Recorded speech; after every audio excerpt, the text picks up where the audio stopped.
আপোনালোকে চাই আছে ISL 2024-25 পইণ্টছ টেবুল। এই পইণ্টছ টেবুলখন লাষ্ট আপডেট কৰা হৈছে 7 জানুৱাৰী তাৰিখে। কালি 6 জানুৱাৰী তাৰিখে ইষ্ট বেংগল আৰু মুম্বাই চিটিৰ মাজত এখন খেল অনুষ্ঠিত হৈ যায় আৰু এই খেলখনত মুম্বাই চিটিয়ে ইষ্ট বেংগলত 3-2 গ'লৰ ব্যৱধানত হৰুৱায়। সেয়েহে আজিৰ পইণ্টছ টেবুল এনেধৰণৰ। 1 নম্বৰত আছে মোহন বাগান, 14 মেটচ খেলিছে 32 পইণ্ট।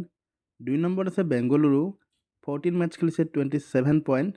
3 নম্বৰত আছে গোৱা, 13 মেটচ খেলিছে 25 পইণ্ট। 4 নম্বৰত আছে জামছেদপুৰ, 13 মেটচ খেলিছে 24 পইণ্ট। 5 নম্বৰত আছে মুম্বাই চিটি, 14 মেটচ খেলিছে 23 পইণ্ট। 6 নম্বৰত আছে নৰ্থ ইষ্ট ইউনাইটেড, 14 মেটচ খেলিছে 22 পইণ্ট। 7 নম্বৰত আছে উৰিষ্যা, 14 মেটচ খেলিছে 20 পইণ্ট। 8 নম্বৰত আছে পাঞ্জাৱ FC, 13 মেটচ খেলিছে 18 পইণ্ট। 9 নম্বৰত আছে কেৰালা ব্লাষ্টাৰ্ছ, 15 মেটচ খেলিছে 17 পইণ্ট। 10 নম্বৰত আছে চেন্নাইন FC, 14 মেটচ খেলিছে 15 পইণ্ট।